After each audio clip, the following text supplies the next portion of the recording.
Hello and welcome again to Smart Money, a program where we hope you will be able to invest like a pro. That's the reason for this recording, so that we can help you in your investment journey. So in this episode, we're just going to start looking at the key economic issues that you need to know for you to get started. And we are not trying to convert you into an economist, but there are certain things that we hope should help you.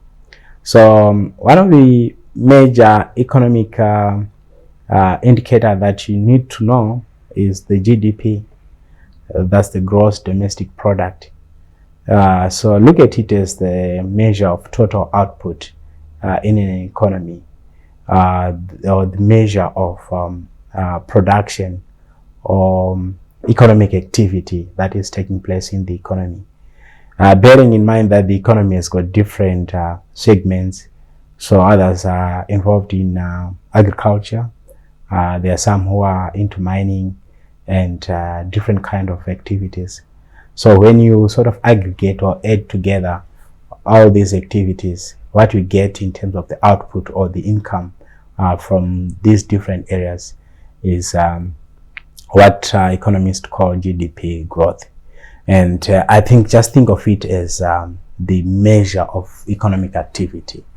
So I think what's critical there is maybe it's not the number of the GDP, but the growth per se. So has it grown? The output, has it increased? Or the income, has it increased from last year to this year?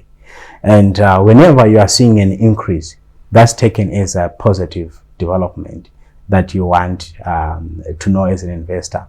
So maybe don't worry too much about the nitty-gritties, but just ask yourself, has there been an increase in GDP? Has there been an increase in output? Economists would then go an extra mile and say, no, maybe just growth on its own, it's one area of focus, but you want to say, what is the impact of that GDP to the people? So they talk about what they call GDP per capita. Now you're saying what has been the contribution, what comes to the person, what can be attributed to one Zimbabwean from this whole GDP. So the entire GDP could be a certain number, called say 20 billion. But what does it translate to per person? So it could be say $1,200 per person per year. That GDP per capita number becomes your measure of standard of living, or your measure of the level of the distribution of income and output amongst the people. So know about GDP and GDP per capita. It just tells you, it also speaks, like GDP per capita speaks to the standard of living. So if you're saying this is a wealthy country, usually you're saying the GDP per capita is higher. So the income per person or the output per person is higher. So no, that's what you need to know about GDP is total income or total output, and then per capita per individual. So when you see these numbers growing, it means the people maybe are becoming richer and the economy is growing. Why is all these things important? Is because when you are investing, if you are investing in a growing economy, there's a high chance that the securities that you are buying are securities issued by companies that are also growing. So as they are growing, chances are they'll pay more dividend, and also there'll be the level of interest on them will be higher, and the price of the share could actually go up. So GDP very, very important for you to know. And then obviously inflation, for Zimbabweans, I think we know inflation. But here, so we are looking at the general rise in the price levels. Inflation is not good, especially when it gets to a hyper level, because it has got a tendency of debasing the value of your income, and sometimes the income that you are getting, and even sometimes the assets, if they are not the kind of assets that can re-rate. So what do you need to watch for?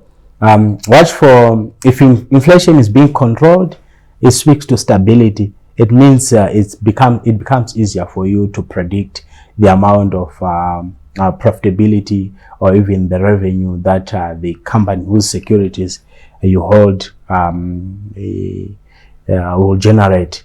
So hyperinflation is not good. Stable inflation for you, it's good because it means stability and predictability in the things that you do. Obviously, there are a whole lot of other complicated stuff, explanation, but that's not really important. Also, another thing that you need to also understand is what's the impact of inflation on the securities that you are investing. So if you look at something like shares, usually shares have got a tendency to re-rate in line with inflation. So if inflation is going up, we tend to see the stock market also going up in nominal term. Why is it doing that? Is because the market is trying to maintain the values of shares in real terms.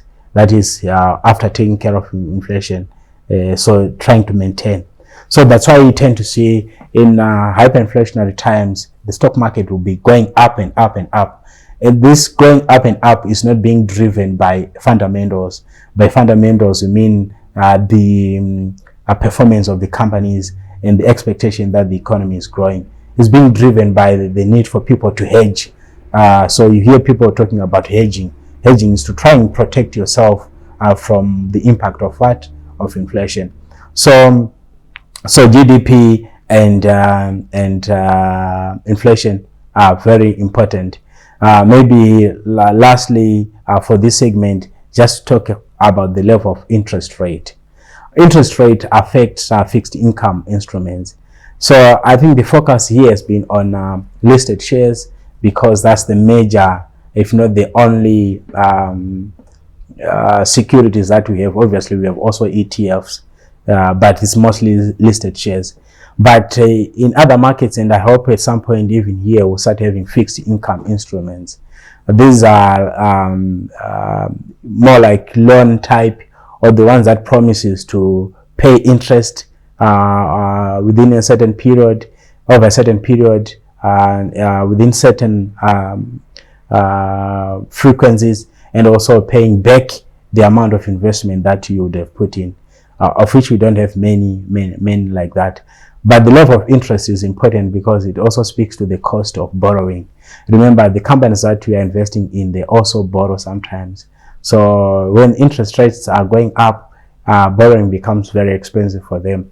But also the impact of level of interest rates on investment is on availability of liquidity, of cash.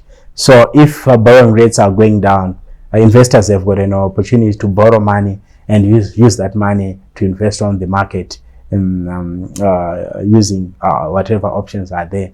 So it's important for you to know about GDP growth and also GDP per capita. What does it mean for each individual? But also you need to know about the impact of inflation. You are saying inflation is not good.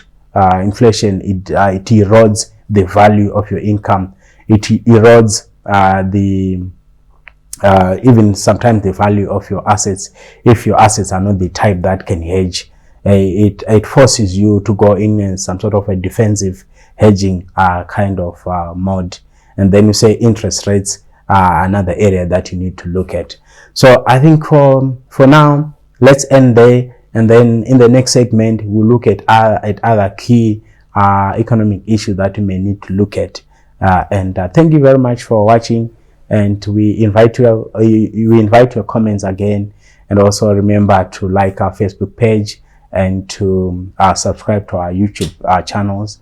And we hope that this series has helped you to know something about the markets and to help you to start investing as a professional would do. Thanks and goodbye.